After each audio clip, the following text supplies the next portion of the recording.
Ladies and gentlemen, I just finished watching The Walking Dead Dead City Season 2. I don't remember the name of this one, to be completely honest, but good news! I actually really liked this episode. I thought it was a pretty good one, mainly because of the entire action sequence that happened later on in it, which we're going to get into in this video. So this episode primarily focused on the New Babylon community journeying and like the planning of them journeying into New York City and the ambush that happens along the way from the Croat and the Dama's group and how they just like retaliate on people coming in and invading their land. So interesting premise, and honestly, pretty interesting execution, all things considered. There was a couple elements, like the last episode, which I found a little bit cringe, which I'm going to address, but for the most part, this one was a lot stronger, in that at least the elements that really worked, really did work, and they stood out a lot stronger for me. Similar to the first one. Like, the first one had its moments for sure, but this one just, I liked. I don't know. Something about it. Obviously, we start the episode kind of where the first one left off, where we now know that Maggie was recruited to go and replace the 20 men that she did before. So now she's with this group, and the Narvaez, I think that's her name, Bird, and the Marshal Colonel guy, I can't remember his name, to be completely honest with you. They're like leading the pack and planning how they're going to infiltrate Manhattan. So we pick up there. They're on their way pretty much. They're like right at the bay, near it, whatever. And Maggie comes in, and Maggie like tries to talk to them about the Croat, but the Narvaez lady has nothing. She wants nothing to do with it. And quite frankly, she comes across kind of like a Fear the Walking Dead villain. Very Scooby-Doo-esque, very like, you cannot come with us. But like, honestly, I would have more of a problem with it if it was like very centrally focused and like they took it seriously, but everyone around her kind of can't stand her because she's kind of a Karen and she's kind of like that way in general. So they know it's like, oh, Jesus Christ. Like, you know what I mean? I'm glad they kind of like addressed that. And I think it works. Like, I don't like her, and that's the point of it, is you're not supposed to like her.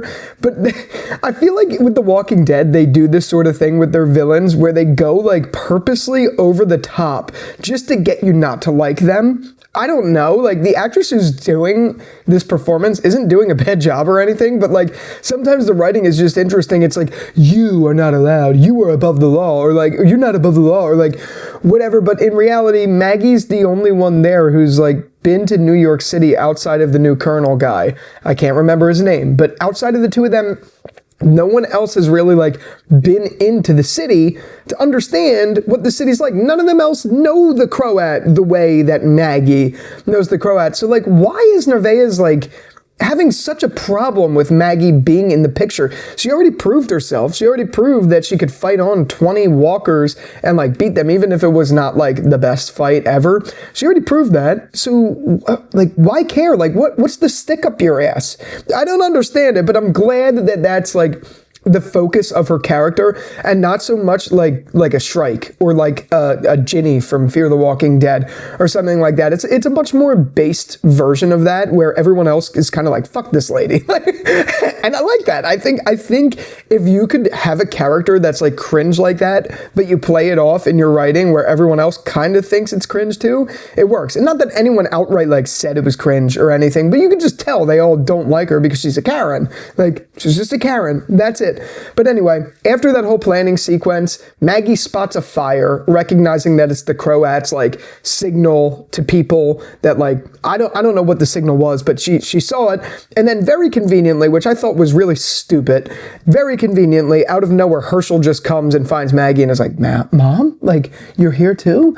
I mean, I liked where it brought the story and all of that stuff, but like, it was just kind of a goofy way to bring it. You could have like had them all in the same area and be like, wait, why is Herschel here? Like, why is he right there? Instead of this big reveal where they're alone and together and it's like, Mom? Like, come on. I don't know. I thought that was a little cringy, but I'm glad it brought the story forward in the sense that that kind of got Maggie like the bait that she needed to go back to the Colonel and be like, yo, like we need to reassess this. But they essentially reassessed it, leading right into the trap. So they literally said, instead of going the next day or the next few days into Manhattan, they then go that night. But that's exactly what the Croat and Negan and all of them were wanting.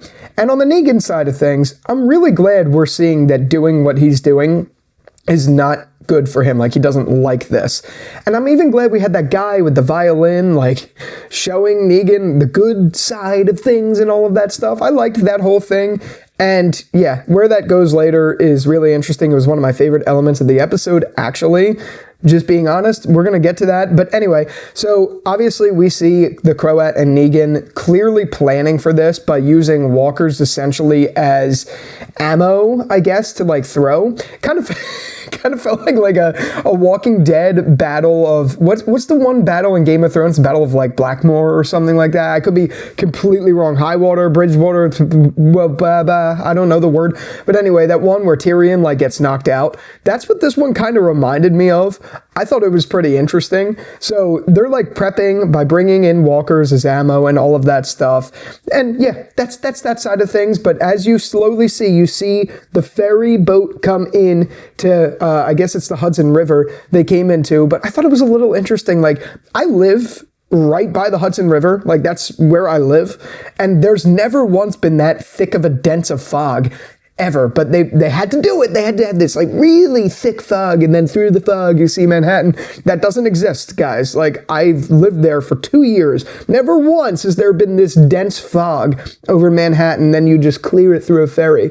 Like, that's never happened. I take the ferry to work. I'm not even kidding. So that doesn't happen. Whatever. Anyway, so they get through the thick fog, and as they do, the Colonel guy discovers that there are booby trap bombs like right by where they're going.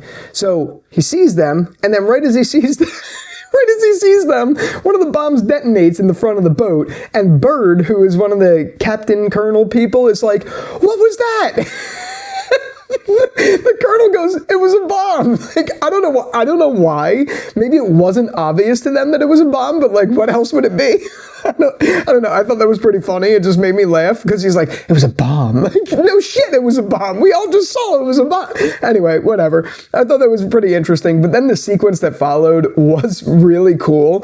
So one of the first things that happens after that, like, you see a bomb go off, they all start panicking, blah, blah, blah. You see Bird go into the front of the boat, and she like looks up, and then she sees like the missiles coming towards her, and she looks at it like just shocked. And then she like blows up, but I think she survived, whatever. Anyway, it made me crack up because it reminded me of, I don't know if you guys remember from Toy Story, and the first Toy Story, there's this scene where Mr. Potato Head is just standing there shocked, and RC just like flies in and hits him and he explodes. That's what it reminded me of. I don't know why. I just thought it was funny because like right after you get that shocked face, you see the explosion happen, then you see everyone like duck and like guts fly everywhere. Now, I don't know if that was Bird's guts. I couldn't tell if she was like in the end of the episode as a survivor. I don't remember. Let me know in the comments. But like, did she survive? Did she not? It looked like she didn't. It looked like she blew up. And then the other ones that were funny was like that historian guy who just like went flying, and then somehow he just like swims to shore. I don't know. I thought he died. Like, I thought half of them died, but I guess they just flew away. I don't know, but I did think, all those things considered, like, it was entertaining enough for me to enjoy that and think it was like funny and crazy at the same time. And I found myself, in a sense, rooting for the Croat and the Dama there, because in theory, they're right? Like, if they have these resources and this is their homeland and they see someone coming in and they know they're coming in to take their resources, wouldn't you do that too? Like, maybe not the same way, but like, wouldn't you fight them or something? I know I would. Like, that would be the first thing I would think to do. So I don't think they're necessarily wrong for that. Obviously, I think they're not good people for other reasons, which we're going to get into. But like, it doesn't make them wrong for attacking. Obviously, there's people inside the boat that we like, but it's really only Maggie, the girl, Ginny, I think it is, and Herschel. Everyone else, I literally do not care for. Even the Colonel guy, don't care for him. And they all could go. I really don't care. But, like, they're technically right. But then you see, as the fight is going and the explosions keep happening, you see that Negan looks into the lens or the binoculars, and sees that Herschel's there, so he like pauses the attacks, which catches the attention of the Croat and the violin dude. Now, the one thing I didn't get cleared up, which I guess we're just going to jump to it now, is after this, they're back in the church, and Negan gets accused of holding back because there was someone he wanted to save. Was it the violinist who told, or was it the Croat who picked it up? It looked to me like the Croat was the one to pick it up and bring it to the Dama, but also the violinist could have ratted him out, but I couldn't tell if that was the case. I feel like if the violinist ratted him out, he wouldn't have gotten killed. So maybe it was the Croat, I don't know. But then we see an interesting thing, which to me, really quickly, let me just say, the survivors of the New Babylon, they all float ashore and they end up going into Central Park. That's how we leave them off. Pretty interesting. Whatever. That's going to be interesting for another episode. But back to the point of the violinist guy. I thought for the first time, we finally got to see the Dama as an actual villain. Prior to like right now, she just kind of felt like cringe, and you know she's supposed to be evil, but she's like not doing anything to make me see that she's evil. So up to this point, I was like, okay, like she's just apparently she's the ruler, like apparently she's evil. But then this happened, and I'm like, oh, okay, she's a real piece of shit. Like, you don't know, I guess to some extent you didn't really think about it. Like, Negan was bad, but he had like this facade up, and behind the scenes he wasn't really that bad. But the Dama, and maybe even the Croat, like, you don't know, like, is this just how they are? Are they like, I don't know. It's just an interesting theory. It's just an interesting thing to think about for me. I really liked that whole sequence where he plays the violin, because you know, like, when someone's going to die and the tension's building up and you're like, when's it going to happen? Like, and like, I don't know. I have a really bad thing with jump scares, so I don't like watching those things happen on screen. So I was just waiting. I'm like, when's it going to happen? I'm like tensed up. And I liked the way it went down. He did the violin. I thought he was going to die like right at the end of it, but then she does this whole speech and then kills him with the pen in a very Dexter season 8 fashion, which I liked, but sucked he had to go because I liked his character. So finally, for the first time, we got to see the Dama actually be bad. Pretty cool. Pretty awesome, honestly, if I say so myself. Those are all the thoughts I have. I have my iPad right here off screen with all my thoughts, and that's the end of them. So, yeah. Look, guys, I actually liked an episode of The Walking Dead for once. Isn't that crazy? Wow. There was some cringe in there, sure, but like, I actually did genuinely enjoy this episode. It was better than the first one. Didn't think it was the best episode of The Walking Dead ever. Didn't think it was the worst. It was entertaining. I enjoyed myself. That's how I feel. Would love to know in the comments how you feel about this episode, so be sure to comment down there. And with all that out of the way, thank you again so much for watching this video, and until the next one, I'm going to go finish my coffee, so I'll talk to you later. Peace out.